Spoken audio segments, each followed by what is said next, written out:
Olá, eu sou o professor Sandro e estou aqui para te convidar para mais uma aula de física. Vamos a ela?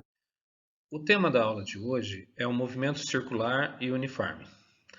Nós passaremos primeiro pelas definições de medidas de ângulos, depois as grandezas angulares. Faremos alguns exemplos para finalizar a nossa aula. Então, vamos a ela. Vamos analisar o movimento circular e uniforme. Primeiro, circular se refere à forma da trajetória. A trajetória é um arco de circunferência. Se olharmos para um corpo que se movimenta, então, com uma velocidade v, descrevendo uma trajetória na forma de uma circunferência, nós podemos ver que essa circunferência ela possui algumas características.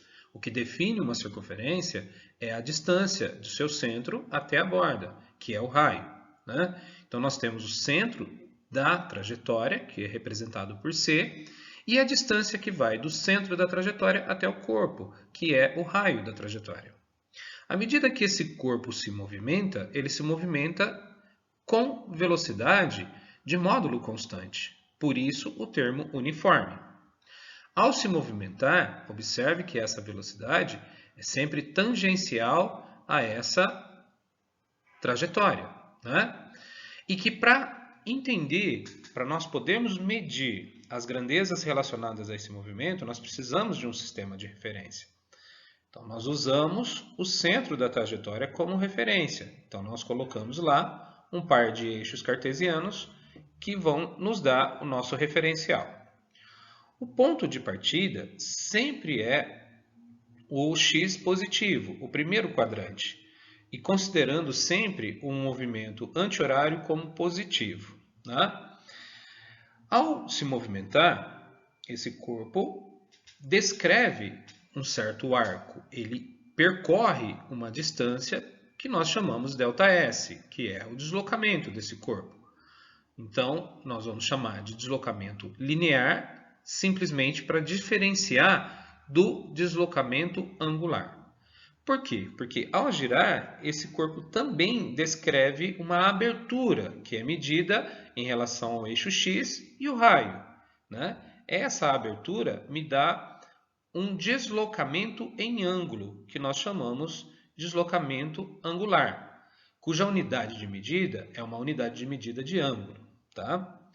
À medida que esse corpo se move, então ele passa a ter essa velocidade, ele tem essa velocidade linear, né, que é medida em metros por segundo, em quilômetro por hora, mas ele também existe também uma forma diferente de ver, que é a questão do giro, né? Então ele pode ter uma velocidade que nós chamamos de ômega, né? E esse ômega é chamada de velocidade angular. O que é a velocidade angular? É a velocidade de giro. Ela é medida em unidades de ângulo por unidade de tempo. Então são essas as grandezas que nós vamos analisar ao longo dessa aula. Para darmos seguimento à análise do movimento circular e uniforme, nós precisamos ver algumas unidades de medidas de ângulo. Então, dada a situação anterior, em que um corpo se movimenta numa trajetória circular e com velocidade constante, ou seja, descreve um MCU, nós podemos definir ou lembrar aqui quais são essas unidades de medidas de ângulo. A primeira delas é que esse corpo gira, então ele tem um deslocamento angular que nós vamos chamar de Δθ. E ao girar, ele também descreve um arco, ele percorre uma certa distância. Então, uma forma de medir a abertura, o deslocamento angular, é usar a unidade chamada de grau. O grau ele é definido como sendo a abertura, né? A abertura cujo arco corresponde a um comprimento de 1/360 do comprimento da circunferência, né? Então, o arco ΔS igual a 1/360 dessa circunferência corresponde a uma abertura de 1 grau. Mas se são 360 partes, então nós podemos concluir que uma volta completa corresponde a 360 graus, né? O nosso referencial sempre será o x positivo, né? E o movimento positivo, considerado positivo, em sentido anti-horário. Então, nós temos aqui o zero, que sempre será o ponto x positivo, né, do primeiro quadrante, e aí, girando em sentido anti-horário, nós teremos 90 graus, que é 1/4 de circunferência, 360 dividido por 4, 90 graus. A metade de uma circunferência, 180 graus, né, o giro da metade. 3/4, que seriam 270 graus, e uma volta completa, 360 graus, não é? Completando então o giro. Então, como que seria essas definições? Como que nós mediríamos então esse deslocamento? Se a gente lembrar que o comprimento de uma circunferência é dado pela expressão 2π vezes r, né, nós podemos imaginar o seguinte: à medida em que o corpo gira, ele descreve um arco e uma abertura. Esse arco e essa abertura, eles são diretamente proporcionais, eles estão ligados, não há como dissociá-los. Então, eles formam uma relação direta. Quanto maior o arco, maior a abertura. Então, nós podemos dizer que o deslocamento Δθ está para o deslocamento ΔS, assim como 360 graus está para 2πr, né? Ou seja, a abertura é diretamente proporcional ao arco, né? E para uma volta, 360 está para 2πr, né? Mas como nós queremos calcular o deslocamento em graus, vamos isolar o Δθ. Então, nós temos que Δθ obedece a essa relação.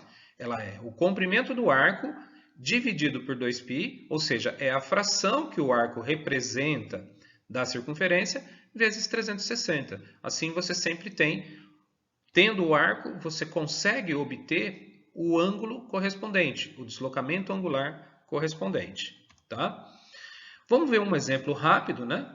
Olha, se um arco ele mede 1/12 da circunferência e o raio é 2 metros, então qual é o deslocamento angular correspondente a este arco? Então, primeiramente, vamos determinar o tamanho do arco, né? Então, o arco seria 1/12 de 2πr, né? Ou seja, 1/12 do comprimento da circunferência.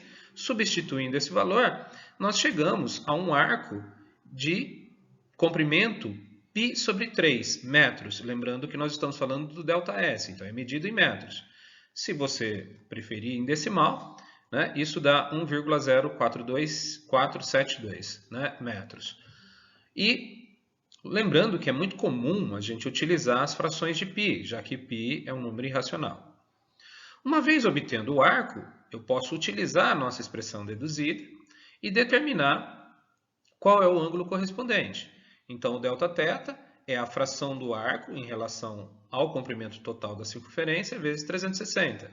E aí, o arco é π sobre 3, cancelando π sobre 3, π com π, né? E fazendo o cálculo da fração, nós chegamos à conclusão de que esse arco corresponde a 30 graus. Né? Então, um arco que corresponde a 1/12 de uma circunferência, ele vai corresponder a 30 graus. Então, é isso.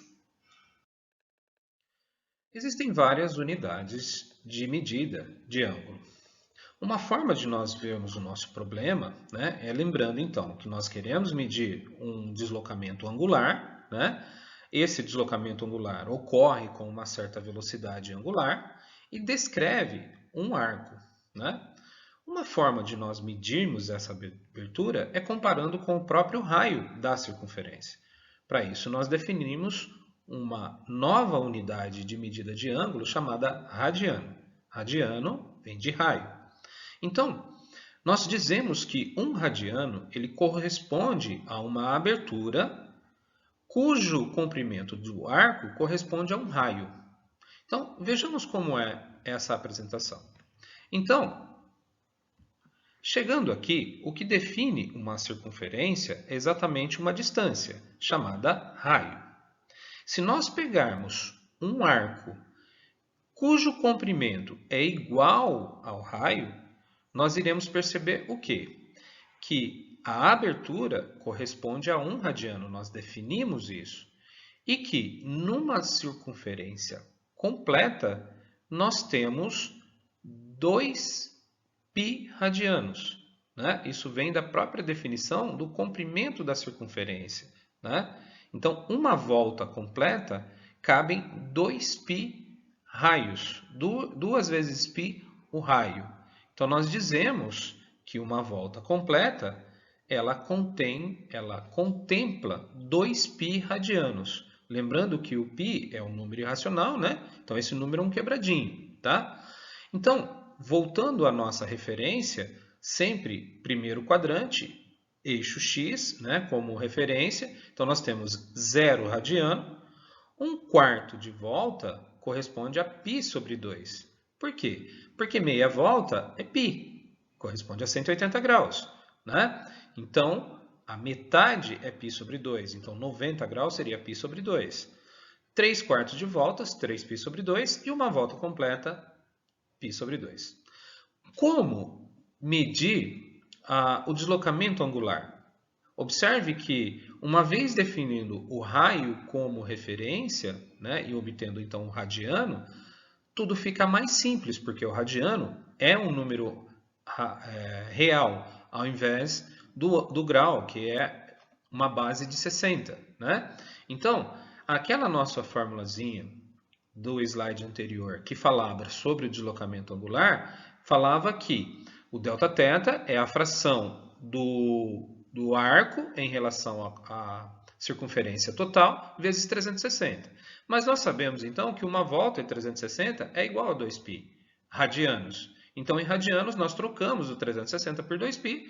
Nós podemos simplificar esse 2π com esse 2π e nós temos, então, a expressão que nós vamos utilizar ao longo da nossa aula. Então, o deslocamento angular medido em radianos, ele fica muito mais simples. Ele é simplesmente o comprimento do arco comparado ao raio. Então, o Δθ é ΔS sobre R. É isso. Uma vez definidas as unidades de ângulo, nós podemos então pensar na velocidade angular. Então, lembrando que o radiano vai ser a unidade utilizada no sistema internacional. Então, a velocidade angular ela será medida em radianos por unidade de tempo, por segundo, radiano por hora, assim por diante.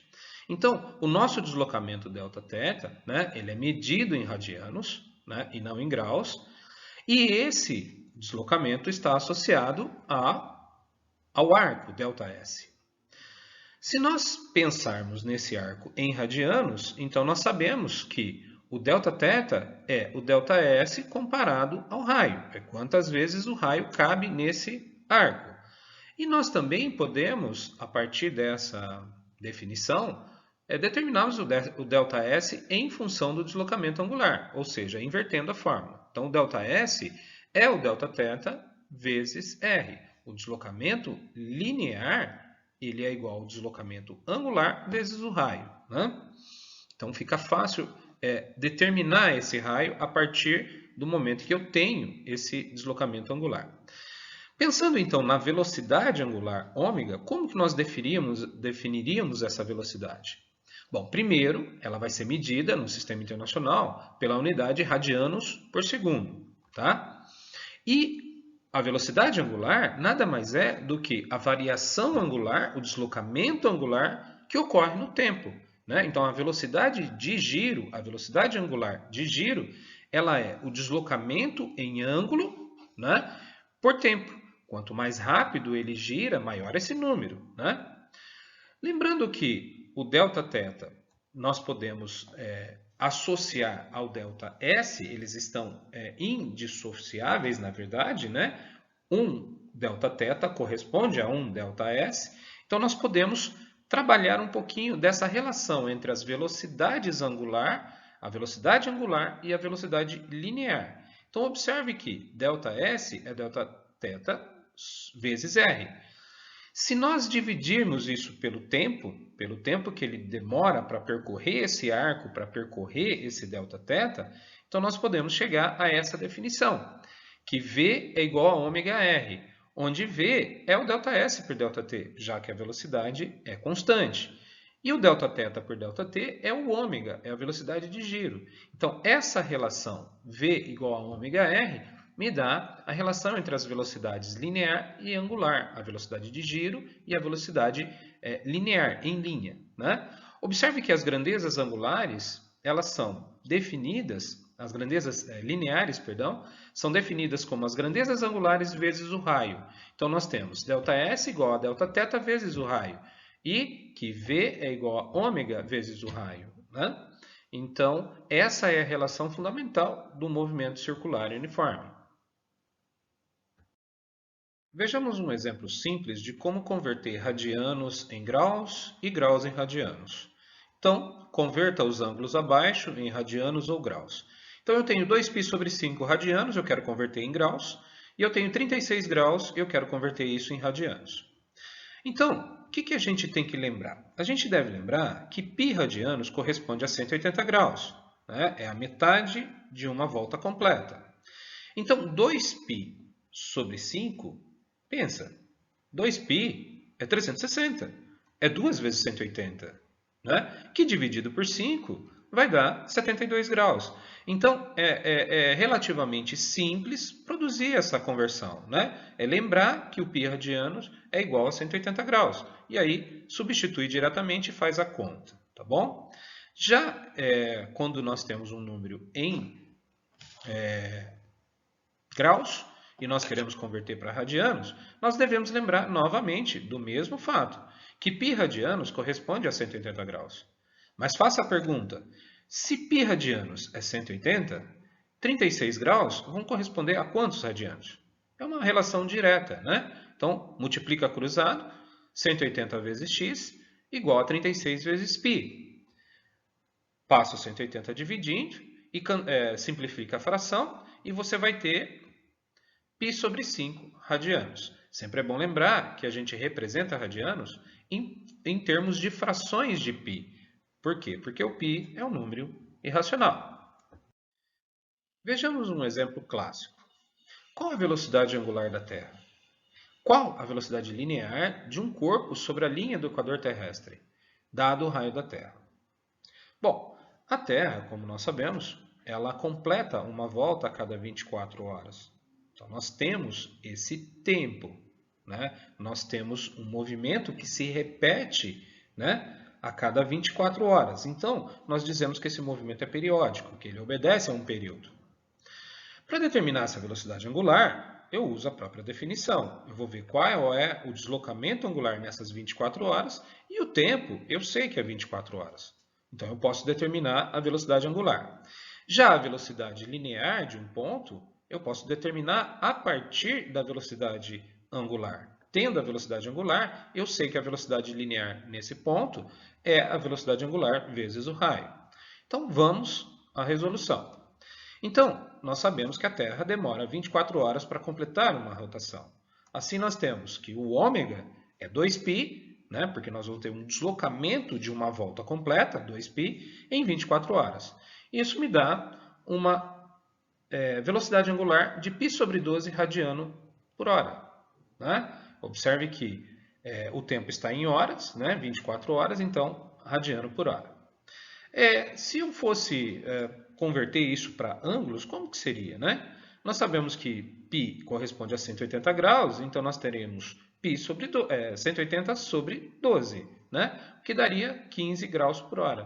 O que corresponde exatamente a um fuso horário. Né? Nós sabemos que a cada 15 graus, né, de diferença na Terra, nós temos 1 hora de diferença de horário entre esses pontos, né, que corresponde ao fuso horário que é estudado em geografia.